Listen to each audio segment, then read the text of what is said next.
नमस्कार, स्वागत आपका केयर हरियाणा पे। मैं हूं आपके साथ रमेश जाखड़। अगस्त महीने में 4 कृषि यंत्रों पे सब्सिडी निकली थी, यानी कि सब्सिडी वाले 4 कृषि यंत्रों के लिए ऑनलाइन आवेदन जो है वो लिए गए थे विभाग के द्वारा।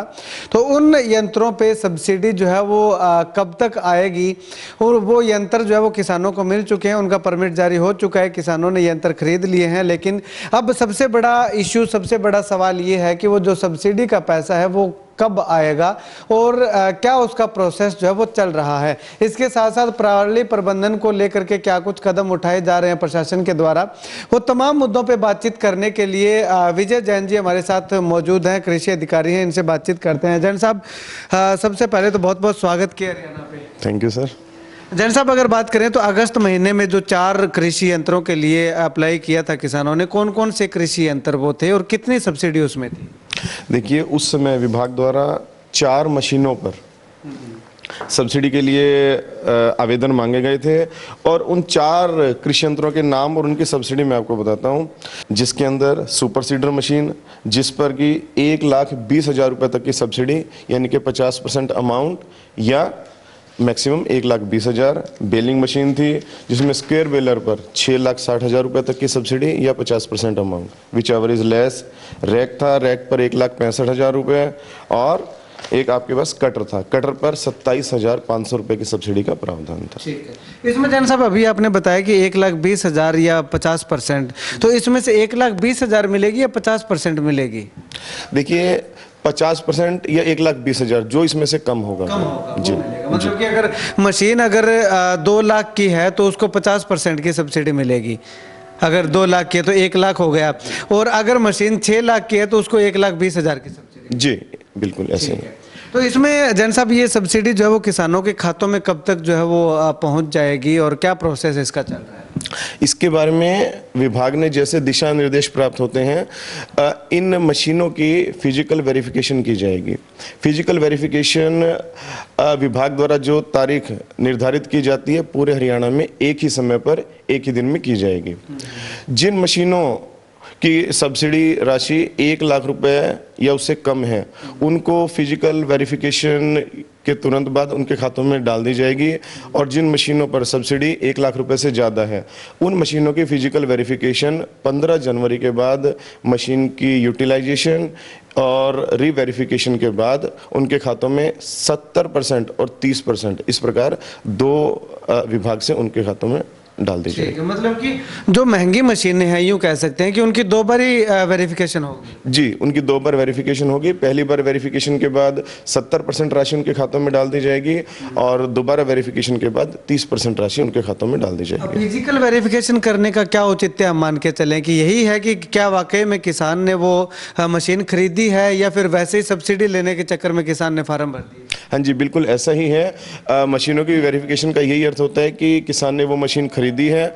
और दूसरी वेरिफिकेशन जो होगी, दूसरी वेरिफिकेशन में इस चीज़ का भी ख्याल रखा जाएगा कि किसान ने उस मशीन को कितना इस्तेमाल किया है, ये तथ्य भी ध्यान में रखा जाएगा। मतलब कि कहीं सब्सिडी लेने के बाद कहीं बेच तो नहीं थी किसान ने? हाँ जी, बिल्कुल। ठीक है जी। तो जैन साहब, ये मान के चलें कि 15 जनवरी के बाद ही लगभग पूरी कंप्लीट पेमेंट हो पाएगी? हाँ जी, 15 जनवरी के बाद जो बची हुई 30% राशि है, उसकी पेमेंट 15 जनवरी के बाद दोबारा वेरिफिकेशन होगी, इसके बाद ही हो पाएगी। ठीक है। एक जैन साहब, अभी धान की कटाई का समय चल रहा है, पराली प्रबंधन को लेकर के, हालांकि ये जो मशीनें अभी निकाली थी, अभी सब्सिडी वाली मशीनें थी, वो पराली प्रबंधन की ही थी शायद लगभग ज़्यादा सभी मशीनें।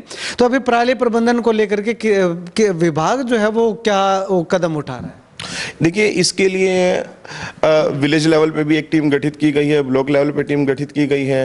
वो किसानों के पास जाकर के उनको इस बारे में जागरूक कर रहे हैं, समझा रहे हैं, बता रहे हैं।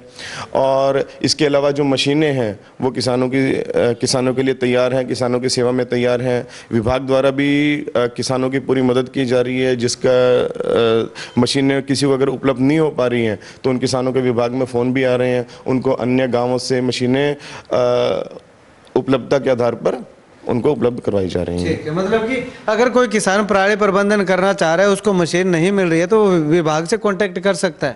जी, विभाग से संपर्क कर सकता है। और जो हमने मशीनों की लिस्ट है वो village level committee, block level committee है, सबको वो लिस्ट दे दी है। वो अपने विलेज लेवल पे भी संपर्क कर सकता है। अगर किसान को मशीन प्राप्त करने में दिक्कत हो रही है तो वो विभाग में किसी भी समय संपर्क कर सकता है, उसकी यथा योग्य पूरी मदद की जाएगी। इसके अलावा किसानों को प्रोत्साहित करने के लिए भी विभाग ने एक स्कीम चलाई हुई है, उसका क्या कुछ है? पिछले साल इसका कितना इम्पैक्ट पड़ा था और इस साल जो है वो कितना प्रभावी ये रहता हुआ दिखाई दे रहा है? देखिए, जो किसान अपने पराली में आग नहीं लगाते हैं उसके लिए विभाग द्वारा स्कीम है कि अगर वो किसान ऑनलाइन अप्लाई करते हैं उनको 1,000 रुपया प्रति एकड़ प्रोत्साहन राशि दी जाती है, जिसमें ऊपरी कोई सीमा नहीं है। और पिछले साल भी लगभग 15,000 किसानों के खाते में और 12 करोड़ के लगभग सब्सिडी प्रोत्साहन राशि के रूप में दी जा चुकी है। तो इस बार कितनी उम्मीद है, क्योंकि पिछली बार तो 12 करोड़ गए हैं, इस बार ज़्यादा जाएंगे या कम जाने की संभावना है? इस बार इससे लगभग दुगनी राशि किसानों के खाते में जाने की संभावना है। किसान बहुत जागरूक हुए हैं। पिछली बार भी किसानों ने आगजनी की घटनाओं पे बहुत ज़्यादा इसको रोकने में बहुत सहयोग किया था और किसान जागरूक हुए हैं। इस साल भी मैं किसानों से अपील करूंगा कि पराली में आग ना लगाएं, इसको जमीन में मिलाएं या इसकी गांठ बना करके इसका प्रबंधन करें। वास्तव में पराली ये एक धन है, ये एक पूंजी है, ये एक खजाना है। अगर इसमें आग लगाएंगे तो कहीं ना कहीं जमीन का नुकसान करेगी, पर्यावरण का नुकसान करेगी।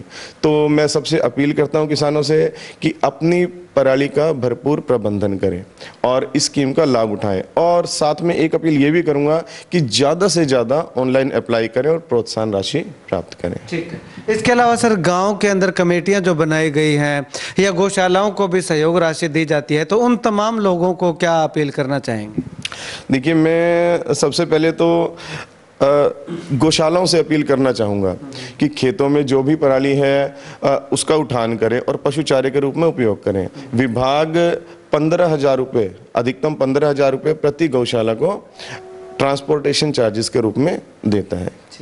इसलिए सभी गौशालाएं ज़्यादा से ज़्यादा लाभ प्राप्त करें और विभाग से ये राशि प्राप्त करें।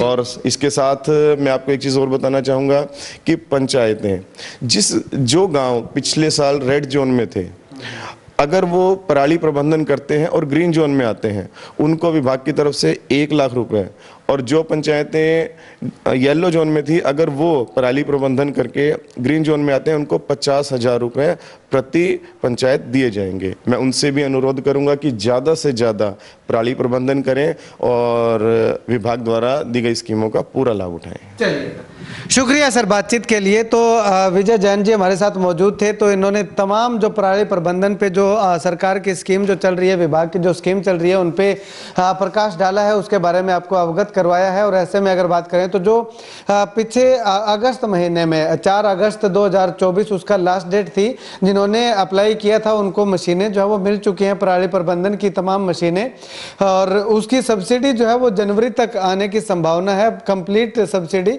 और 1 लाख से कम की जिसकी सब्सिडी आनी है वो जो है वो अभी 15-20 दिन बाद जो है वो जैसे कोई तारीख निर्धारित की जाएगी हेड ऑफिस के द्वारा, तो उसके बाद जो है वो फिजिकल वेरिफिकेशन होगी और उस फिजिकल वेरिफिकेशन होने के तुरंत बाद जो है वो उनके खाते के अंदर जो सब्सिडी की अमाउंट है वो डाले जाने की पूरी संभावना दिखाई दे रही है। खैर, आपके जो भी कुछ सवाल हों इस विभाग से संबंधित या इस टॉपिक से संबंधित, तो वो जो है वो आप कमेंट सेक्शन में कमेंट करके जरूर बताइएगा। उन पे भी जो है वो जवाब लेने का प्रयास जो है वो अधिकारी महोदय से करेंगे, ताकि आपको घर बैठे जो है वो पूरी जानकारी आपको घर बैठे मिल सके, आपको जो है वो बार बार चक्कर ना काटने पड़े। तो ऐसे में आप कमेंट सेक्शन में कमेंट करके जरूर बताइएगा और इस वीडियो को जितना ज़्यादा हो सकता है शेयर जरूर कीजिएगा। और अंत में एक अपील कि आप भी पराली प्रबंधन कीजिएगा और सरकार के द्वारा दी गई स्कीमों का फायदा उठाइएगा।